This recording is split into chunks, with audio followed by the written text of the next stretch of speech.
High साथीहरू, good morning. आज पनि म मेरो भ्लग स्टार्ट गरेको छु है। आज चाहिँ 10 बज्न लागिसक्यो। अब 15 मिनट छ 10 बज्न है। तर पोखरामा चाहिँ हिजो बेलुकाबाट चाहिँ पानी परेछ। त्यही भएर चाहिँ ल अब मेरो बुढा चाहिँ हाइफाई गर्ने पनि भएको रहेछ है आजको अवस्थामा। सेल्फ डक्टर हो उहाँ चाहिँ। हस्पिटल जानु परेन है। घाँटी त्यस्तो गर्दै हिँड्छ। हस्पिटल जा भने खै के हुँदो रहेछ। डक्टर देखेर तर्सिँदो रहेछ क्या। मान्छेहरू त सुई देखेर तर्सिन्छ भन्छ है। ऊ त डक्टर देखेर तर्सिँदो रहेछ। हस्पिटल जान नि मान्दैन। आफै दबाई किन्दै खाँदै है। के भन्ने र आज के हो सिस्टिना? आज मन्डे है। आज मन्डे, हिजो राखी 6 गते हिजो, आज 7 गते हो है। भदौको 7 गते हेर्नु आमा समयको पनि थाहै छैन। र आज चाहिँ म भ्लग बनाउनु पर्यो भनेर स्टार्ट गरेको छु भिडियो है। अब हेर्दै जानु होला दिनभरि कस्तो हुन्छ है। हिजोको दिन पनि राखीमा आमाहरू आइयो, खानासाना खाइयो अनि फेरि आफ्नै काममा व्यस्त भइयो है। र आज चाहिँ मैले भिडियो अपलोड गरेको छु। त्यो चाहिँ मेरो अस्तिको महिनाको साउन महिनाको भिडियो हो साथीहरू है। छोटो 27 गतेबाटको भिडियो हो त्यो चाहिँ। 28 गतेबाटको होला। त्यो चाहिँ सानो सानो क्लिप्स बनाउँदै राखेको छु है। एकदमै जे होस् त्यतिखेर चाहिँ अलिकति उसै भएको थियो, आत्तिएकै थियो है। किनभने बुढालाई ज्वरो 102 103 ज्वरो आइरहेको थियो नि त। त्यही भएर अब उसलाई फेरि हामीले भनेको मान्दैन है। हस्पिटल जा भन्दा मान्दैन। घरमै दबाई खाने ऊ आफ्नो ल्याएर ढिबी गर्छ। र अहिले चाहिँ अलिकति त्यतिको भएको छ। अब घुसघुसेलाई अब केही भन्न नि सकिँदैन कि। जति भन्यो त्यति अब उस हुन्छ है। त्यही भएर आज नि बिहानबाट म हस्पिटल जाऊ भनेछ, सुन्ने काम गरेको छैन। घाँटी ह्याँ गर्दै बसिरहेको छ। यता सृष्टिको काम सुरु भइसक्यो। आसमाले चाहिँ यहाँ यो के भन्छ अरे रफ स्टिच चाहिँ हानेर गएको छ। अब चाहिँ म स्टार्ट गर्छु मिसिनमा बसेर काम। र हेर्दै जानु होला कस्तो हुन्छ है आजको दिन। तपाईँहरूसित म सेयर गर्नेछु है। साथीहरू सबैले भिडियो आएन भनेर धेरै गुनासो गरिराख्नु भएको छ। त्यही भएर जे हुन्छ साथीहरूलाई सेयर गर्नु पर्यो भनेर कि है। र साथीहरू मेरो चाहिँ अब दिन सुरु भयो है। दिन सुरु भएको त बिहान 7 बजेबाटै हो। यताउति गर्दा त्यो चिया खाएकोहरू चाहिँ भिडियो नराखेको कि मैले है। र अब चाहिँ मेरो भिडियो स्टार्ट। साथीहरू हिजो चाहिँ मैले कुन गिलास किनेर लिएर आएको म तपाईँहरूलाई देखाउँछु है। मैले तपाईँहरूलाई गोसलीमा गएर गिलास किनेको भनेको थिएँ नि त हिजो है। यो गिलास चाहिँ मसित सानोमा चाहिँ छ यहाँ है। अनि यो ठुलोमा पनि रहेछ त्यहाँ, अलिकति ठुलो। खास मैले चाहिँ त्यो होटेलहरूमा चाहिँ खाने गिलास किन्न मन लागेको थियो कि मलाई। त्यो होटेलहरूमा चिया दिन्छ नि है, पहिला सिसाको गिलास यस्तै कट भएको त्यस्तो खोजेको। त्यो पाएको छैन मैले। त्यो पाएँ भने मैले त्यो 10-12वटा किन्न मन लाग्यो। त्यो त मैले चाहिँ यो चाहिँ मसित यहीँ घरमा चाहिँ छ है सानोमा। यो यस्तो खालको छ नि त है। मैले कोकहरू फ्यान्टहरू खाइरहेको छु नि। र यो चाहिँ अलिकति त्योभन्दा ठुलो छ। मैले चाहिँ यो किनेको हो हिजो। मेरो कान्छा भाइले 1000 रुपियाँ दिएको थियो नि त मलाई हिजो। र अझै आउँदैछ मेरो पैसा। त्यसले अब पैसा हाल्ने बेला तँलाई पठाइदिन्छु भनेको छ। मलाई चाहिँ ब्याग किन्ने हो। मलाई 6500 दिए भन्थ्यो कि त्यसलाई मैले। त्यही भएर ब्याग किन्नको लागि चाहिँ त्यसले फेरि पैसा फाल्ने बेला दिन्छु भनेको छ। र हिजो चाहिँ 1000 रुपियाँ दिएको थियो। त्यसले चाहिँ मैले यो किनेको। र यहाँ चाहिँ दुधको पैसा चढाउनु पर्ने छ। हिजोको दुधको पैसा मैले चढाएको छैन। महिनावारी दुध ल्याउँछु नि त मैले। त्यही भएर हो यहाँ दुधको पैसा चढाउनको लागि मैले मेरो बिल खोजेको।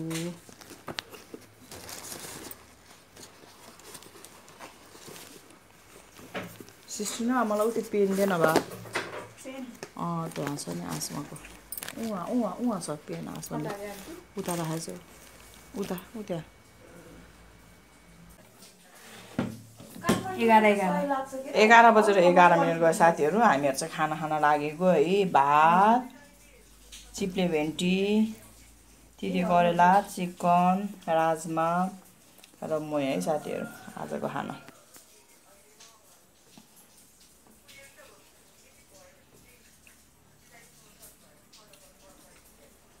हुन्छ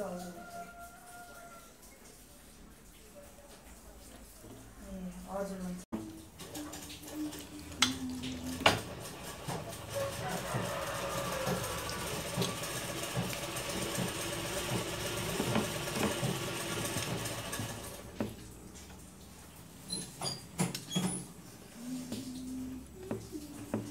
बाबा अझै गएन? के भयो?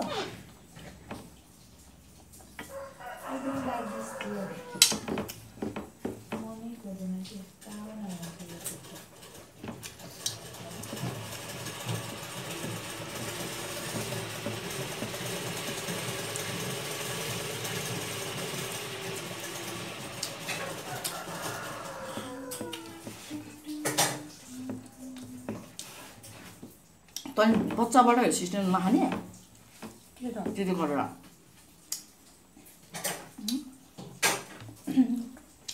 होस्टेलमा हो नि त। त नि बुहानी त्यस्तो हस्पिटल जानु नखाने त।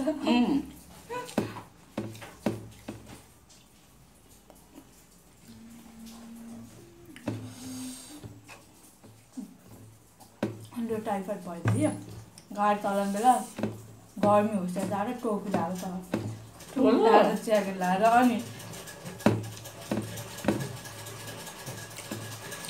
तेरो बानी एकदम मूर्ख हो कि ग्यास्ट्रिकले लास बस है। बाटो बाटो सिलिन्डर पानी चलाउँदै चलाएर आउने थियो कि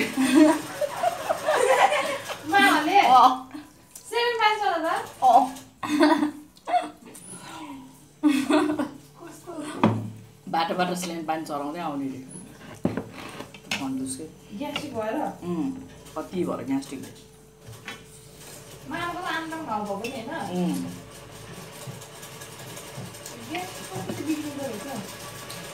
त्यही मुख नभएर अब त्यो बाटोमा खाने सधैँ भात चिल्लो चाल त पहिले पनि बाबाको त गाडी नचलाउँदै हो नि। तिमीहरू सानो सानो हुँदाखेरि हो क्या त्यति बेला चाहिँ अहिलेसम्म सन्चो हुने ग्यास्ट्रिक। तिमीहरूको बाबा त के खान्थ्यो के खान्थ्यो ग्यास्ट्रिक सन्चो गराउनको लागि। म त पानी अमला भनेर फर्स्ट टाइम थिएँ तिमीहरूको भन्दा दिएको कराङ कराङ खान्थ्यो त्यो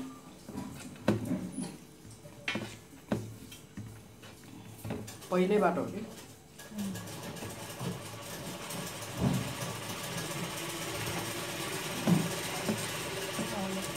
सेतो रङको डल्लो डल्लो अनि कालो कालो झुस भएको अनि म त के रहेछ आलु पनि यस्तो झुस भएको आलु रहेछ भनेर तिमीहरूको घरमा देखेको मैले।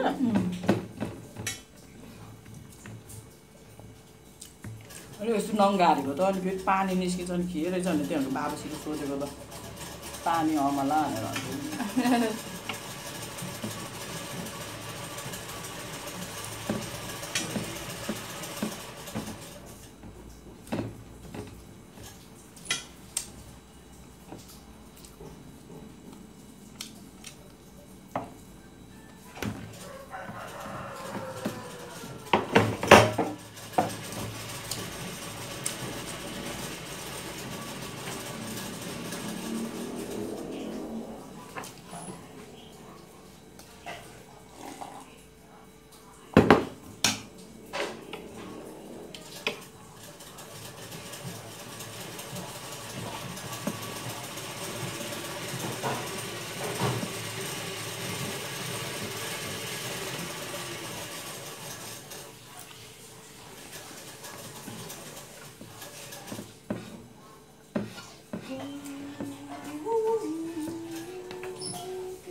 साथीहरू म त बिहान भिडियो त स्टार्ट गरेँ है दिउँसो केही भइएन कामहरू है काम भन्नाले रामबजार जाने काम थियो मेरो आज।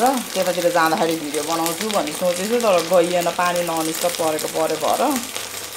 र अहिले चाहिँ 7 बज्न लागिसक्यो साँझको, रातिको भन्नुपर्यो, साँझ नै होइन। र म चाहिँ भेन्टा फ्राई गर्दैछु। भेन्टा होइन, यो चाहिँ भिन्डी है साथीहरू, लेडी फिङ्गर फ्राई गर्दैछु। राइस कुकरमा भात बसालेँ, 3टा ब्याग बनाएँ। यहाँ चाहिँ राजमा बनाएको छु है। यसो यति चाहिँ गरिदिनँ आज साथीहरू। म आज चाहिँ 2 घन्टा जति रेस्ट गरेँ, अनि उठेर चाहिँ 3टा ब्याग बनाएँ। र 3टा ब्याग बनाएर खाना पकाउन लागेको। आज चाहिँ एकजना कस्टमरले चाहिँ यस्तो ब्याग बनाइदिए भनेर चाहिँ यस्तो बनाइदिएको। मैले राम्रो हुन्न भन्दा ला त आजमा यो देखा त। उता मेरो गिलासमा चिया छ। खास यो ब्याग चाहिँ साथीहरू यति लामो बनाइदियो भनेर साथीहरू यस्तो लामो बनाइदिएको है। र अर्को यो देखा त, खास यसको साइज चाहिँ यो हो कि, यो चाहिँ बलुन ब्याग हो नि त। यस्तो हो, उहाँले चाहिँ यस्तो लामो भनेर लामो बनाइदिएको। खै यो त के अब त्यो गाउँहरुमा के सुई बोकेर हिँड्छ नि, यस्तोमा के यस्तो ब्यागमा त्यस्तो लेखेछ कि सुई बोकेर यस्तो गाउँमा स्वयंसेविकाले भन्न, कहाँ सुई भनेको। र अब यहाँ चाहिँ यो भोलिको अर्डर हो। यो चाहिँ टाइगर प्रिन्ट, यो बनाउँछु अब तरकारी पकाउँदै। यहाँ माली र गोरे आएर बस्नु भएको छ। यिनीहरूलाई चाहिँ बाहिर मच्छरले टोकेर मैले यता ल्याएको। अघि मैले त्यो जाली ढोका चाहिँ बन्द गर्न बिर्सेछु। र मलाई चाहिँ एकजना मेरो सब्सक्राइबर साथी होला, सब्सक्राइबर साथीले चाहिँ मलाई कमेन्ट गर्नुभएको थियो, दिदी घर अलिक क्लिन राख्नु भनेर भन्नुभएको थियो है। भाइ मेरो किचनको समस्या चाहिँ यो माथि पकाउँदाखेरि चाहिँ तेलहरू सबै उछिटेर यहाँ तल आउँछ, भेट्टामा लाग्छ है। मैले साबुनले घोर्छु तर पनि 2-3 दिन सफा हुन्छ, त्यसपछि चाहिँ फेरि त्यस्तै हुन्छ है। यो चुलो चाहिँ टुप्पामा झुन्डेर राख्यो भने चाहिँ यस्तो हुँदो रहेछ है। साबुनले घोट्ने गर्छु मैले चाहिँ, हप्तामा 1चोटि 2चोटि, नत्र डेली चाहिँ पुस्छु मैले। त्यस्तै हो है। किचनको बनावट अलिकति नमिलेको भएर यो चुलो चाहिँ अलिकति बिचमा हुने भए चाहिँ यो माथि र नै लाग्थ्यो है। अब यो त उछिटेर अब तल जान्छ नि त, दाल पनि सिटी लाग्यो भने सबै तलै जान्छ, उतै झ्यालतिर जान्छ, भेट्टातिर जान्छ है। सफा त गर्छु म, तर गरे जस्तो देखिँदैन है।